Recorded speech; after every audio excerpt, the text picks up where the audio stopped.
Empezamos con la resolución del TP1. No nos hicieron muchas preguntas de este TP, así que, y como es muy corto, decidimos resolverlo por completo. Así pueden ver en qué ejercicio específico ustedes se están equivocando. Bien, empezamos con el punto 1, que nos pide que completemos la columna. En el inciso A nos pide que completemos la columna de definición y en el inciso B nos piden que completemos la columna de ejemplos con las palabras que nos da ahí. Nivel subatómico son todas las partículas menores a un átomo. En otras palabras, son partículas que agrupadas forman un átomo. Protones, electrones, neutrones. Nivel atómico. Unidad más pequeña de la materia que conserva sus propiedades. Átomos de carbono, átomos de sodio, átomos de cloro. Nivel molecular. Formado por dos o más átomos, como puede ser el agua, la glucosa o la ribosa. Macromolecular. Son moléculas de gran tamaño formadas por monómeros, como pueden ser las proteínas, el ADN, el ARN, los polisacáridos. Nivel supramacromolecular. Unidad funcional compuesta por varios agregados moleculares, como puede ser la doble hélice de ADN. Organela. Pequeños órganos de la célula que cumplen una función determinada. Los lisosomas, ribosomas, aparato de Golgi, retículo endoplasmático rugoso, etc. Célula. Mínima unidad funcional y morfológica de todos los seres vivos, como pueden ser los glóbulos blancos, las bacterias, el óvulo, el enterocito. Tejido. Compuesto por células de la misma naturaleza, como puede ser el endotelio, el tejido muscular, el tejido sanguíneo. Órganos. Los órganos son agrupaciones de diversos tejidos que forman una unidad estructural, como puede ser el estómago y el pulmón.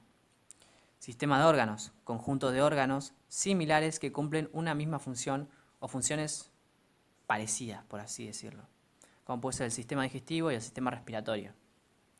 Organismos. Organismos son conjuntos de sistemas de órganos que constituyen un ser vivo, como puede ser el hombre o la bacteria. Pusimos bacterias en los dos lugares porque la bacteria es un tipo de organismo unicelular, así que puede ser tanto una célula, porque es unicelular, como puede ser un organismo. Población. Población es la agrupación de organismos que comparten características, como puede ser una población de ovejas o el cultivo de coli. Después, en comunidad, que son poblaciones en interacción en un espacio y tiempo determinado, tenemos a la colonia de bacterias o a la coli en el tracto digestivo. Después, en ecosistema, pusimos conjunto de comunidades en interacción y su medio abiótico, como puede ser la selva. Y por último, en biosfera, dice porción de la superficie terrestre donde se desarrolla la vida, como puede ser ríos, lagos, mares, etc. Ahora en el punto 2, nos pide que completemos este cuadro. Bien, en entrada, obviamente acá puede poner cada uno lo que quiera, pero bueno, yo más o menos puse para que ustedes se puedan guiar, si quieren se pueden copiar, si quieren pueden poner uno parecido. Primero que nada en bebida puse agua, que su contenido calórico es bajo, porque el agua es acalórica. Luego en entrada puse una picada, alimentos seleccionados, bueno, milanesa, fiambre, queso, maní, etc. Biomoléculas más representativas, lípidos, hidrato de carbono, proteínas de la milanesa, del fiambre. Bueno. Valor energético, alto. Plato principal, acá bajamos un poco el valor energético, bajamos un poco las calorías y pusimos pechuga de pollo hecha a la plancha, más ensalada. Ingredientes que vamos a utilizar, pollo, papa, tomate, aceite, etc. Biomoléculas, proteínas del pollo, lípidos del aceite, hidratos de carbono de las diferentes vegetales y tubérculos como puede ser la papa. Valor energético, entre bajo y medio, depende de la porción.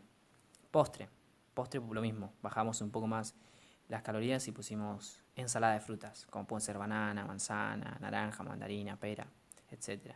Lo que va a contener son solamente hidratos de carbono, además de fibra.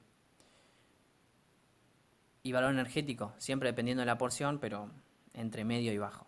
Luego en el inciso B dice que discutamos el valor energético de cada una de las biomoléculas.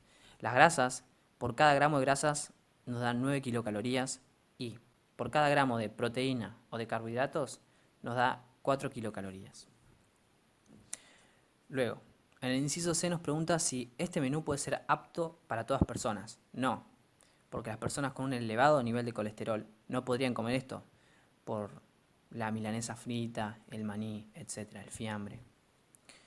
Y nos pide que nombremos algunas enfermedades relacionadas con una mala alimentación, como puede ser la hipertensión, la diabetes, la celiaquía.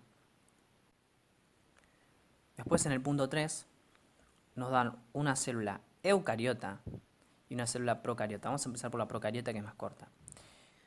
Tenemos los ribosomas, que son esos puntitos negros, los flagelos, el citoplasma, los cromosomas o el ADN, que está enrollado, y luego tenemos las diferentes partes de lo que formaría la pared, ¿sí? Que viene a ser pared, membrana y cápsula. Y por último tenemos las fimbrias. Pasamos a la célula eucariota, la célula animal. Tenemos microvellosidades o cilios, cualquiera de los dos. Retículo endoplasmático rugoso, aparato de Golgi, vesículas, nucleolo, núcleo, envoltura nuclear. Esta de acá es una mitocondria, este es un lisosoma y este es el retículo endoplasmático liso. Y por último, estos de acá son los centríolos. El retículo endoplasmático liso lo abreviamos como REL y el retículo endoplasmático rugoso lo abreviamos como RER. Luego en el inciso C nos pide que completemos el cuadro de la derecha. Tenemos diferentes organelas y si están en procariotas, eucariotas o en ambas. Pared celular hay en ambas, solo que en eucariotas se llama membrana plasmática. Luego, organelas membranosas solamente hay en eucariotas. Núcleo rodeado por membrana en eucariotas. ADN en ambos. ARN en ambos también.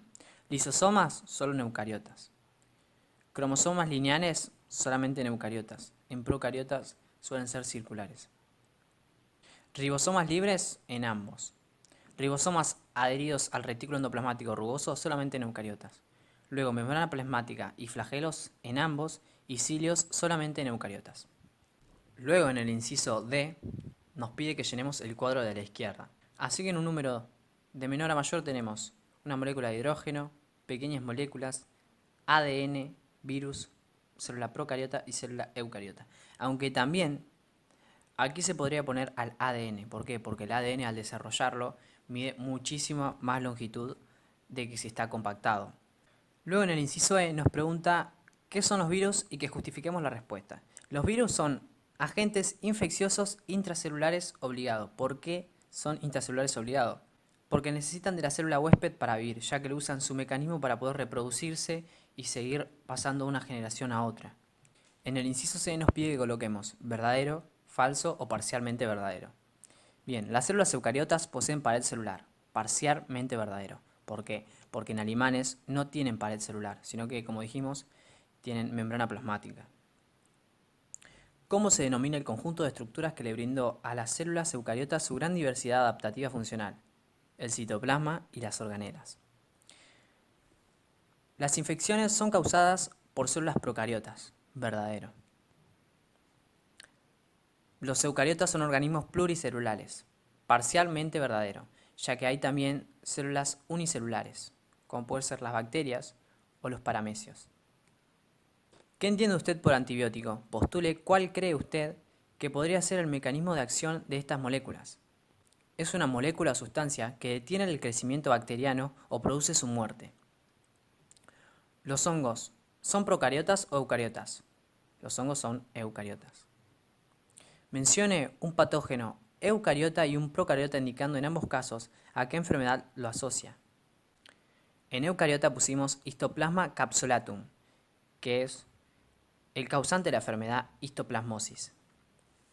Y en patógenos eucariotas pusimos el Clostridium botulinum, que es una neurotoxina que provoca la parálisis muscular y es causante de la enfermedad llamada botulismo. En el inciso G nos pide que ubiquemos una célula eucariota y una célula procariota. En células procariotas la ubicamos en 1 micrómetro y en células eucariotas en 10 micrómetros, aunque pueden llegar a ser también de 100 micrómetros. Luego en la parte 2 del inciso G nos pregunta qué tipo de escala era la anterior, la vista en el cuadro anterior, y es una escala logarítmica, ya que sirve para comparar dimensiones que son muchísimo más grandes una de otra o muy diferentes entre sí. Esta es la definición corta, obviamente, con mis palabras. Luego en el punto 5 nos dice que A. ¿Qué tipo de células pueden poseer citoesqueleto? Las eucariotas, ya que las procariotas no lo pueden poseer. ¿Cuál es el sentido general de la existencia del citoesqueleto? Contracción, división, sostén, etc. También puede existir en transporte, movilidad. Y nos dice que asociemos a algunos de estos gráficos a las diferentes funciones. Este es un monómero de actina, ¿sí? Parte de lo que vendría a ser un sarcómero, que lo vamos a ver mucho más adelante, y se encarga de la contracción muscular. Luego los filamentos intermedios, que son de sostén, y los microtúbulos, que forman parte de la división celular. En el punto 6 nos pide que identifiquemos las diferentes uniones y distingamos si son célula-célula o célula matriz. Tenemos primero, la 1 es una unión oclusiva, que sea entre célula y célula, y uno de los componentes es la proteína ocludina. Luego, la 2 es una unión adherente, que sea entre célula y célula, y está compuesta por filamentos de actina. Luego, la 3 es un desmosoma, que también es entre célula y célula. Como puede ver, todos los que están célula y célula se disponen en la parte lateral de la célula.